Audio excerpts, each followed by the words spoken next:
What's up, everybody? Welcome back to my channel. If you're new here, welcome. My name is Rashida and I'm your business mentor. Hey, so today I really want to talk about business credit, right?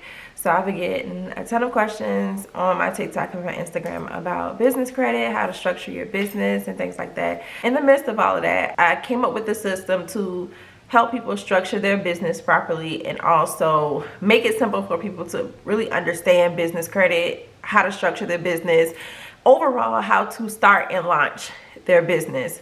So if you don't follow me on TikTok, follow me on TikTok at hermogulmindset, okay? So let's jump right into it. First of all, before you start to build business credit, I always preach business structure. So you can't do anything if your business is not structured properly, number one.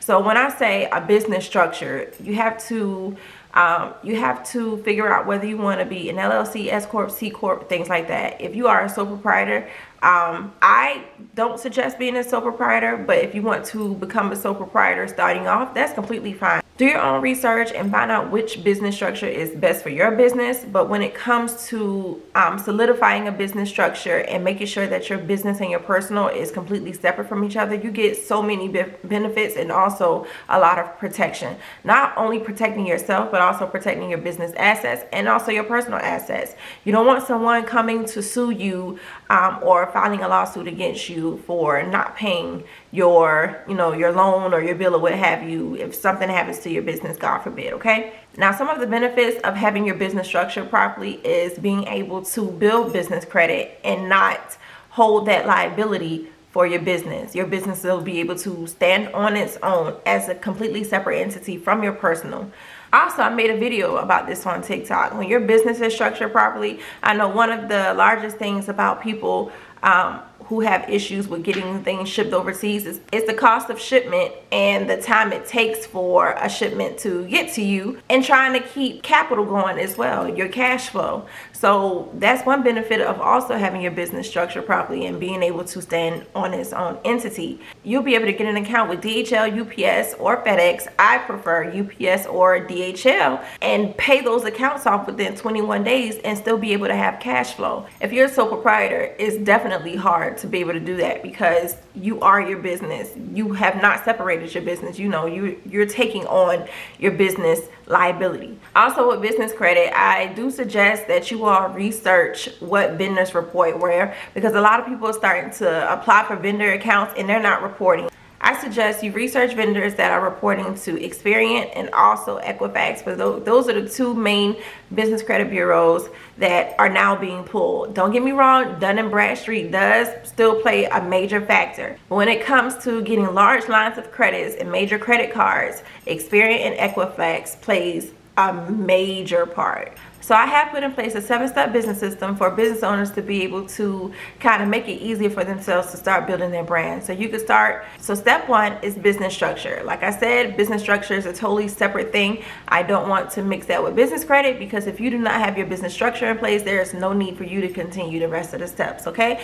And step 2 is then business credit. You can begin business credit, and also I'll give you some vendors and teach you how to be able to get a MasterCard, cash MasterCard, and what vendors to apply for. That will report to that business credit report so that you will be able to get that business credit MasterCard, okay? Step 3 is branding. You have to have a brand identity, okay? You have to separate yourself from your competitors. You have to understand that as a business owner, you need to find a problem that your audience is having and solve it. Step 4 is your target audience. You need to know who you're selling to. Not everybody is your audience. Your family is not your audience. Your homegirl is not your audience.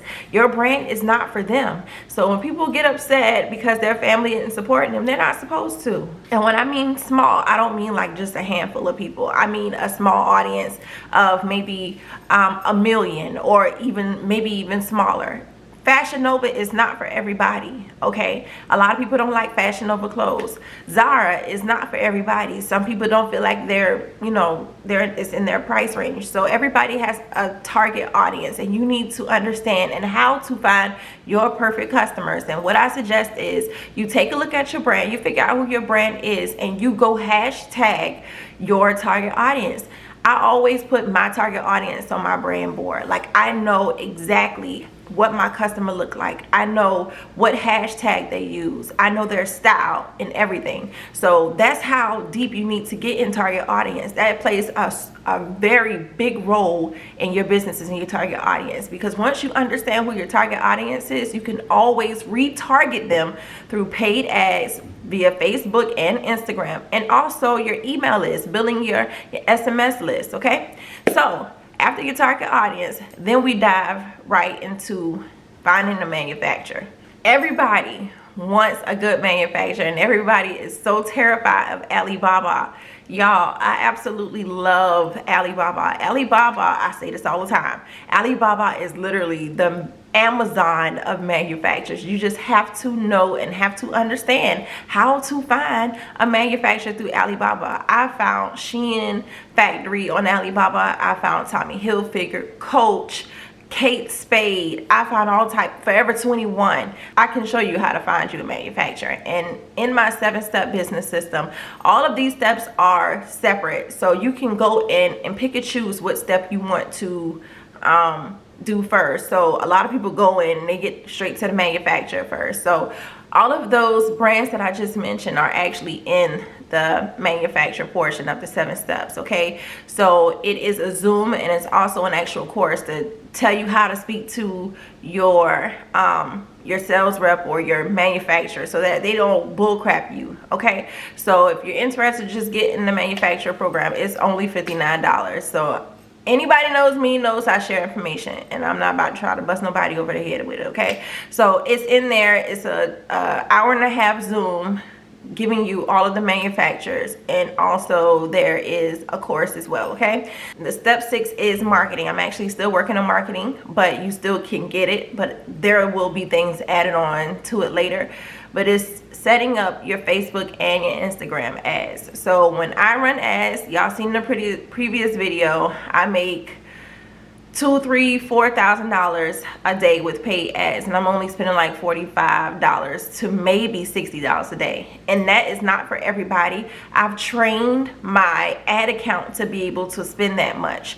So once you've ran ads for a while, your ad account will get trained almost to how much money it wants to spend. So this is why I sometimes have a hard time trying to scale, because my ad account won't let me surpass $45 a day. So what happens is I have to duplicate my original campaign and make several different campaigns rather than duplicating the assets. I know I'm probably speaking French, but you'll understand it more once you get in the course and how to understand how to run a successful ad campaign. Okay, and then step 7 is building a buzz before you launch. Nobody know who we are. Okay, we're still small businesses. We have to build a buzz. We have to get our audience excited for our upcoming launches, fall launch. And I will tell anybody, stop just randomly launching products. Build a buzz around the product. I don't care if you have products sitting on your shelf. Build a buzz around it before you launch it. Get people excited for it. Put out some bomb content. That's another step that I forgot was content.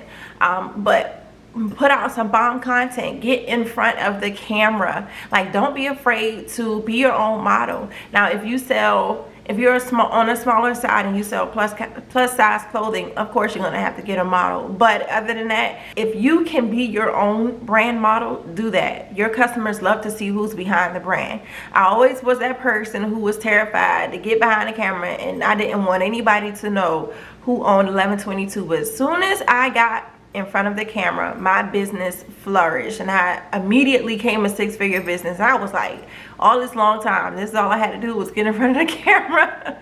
So that's exactly what I did. So if you are a business owner, I need for you to get in front of the camera. Okay, also I do want to thank everybody who came to the Fort Lauderdale workshop. It was so amazing. I am thinking about going to Chicago. I'm not sure yet.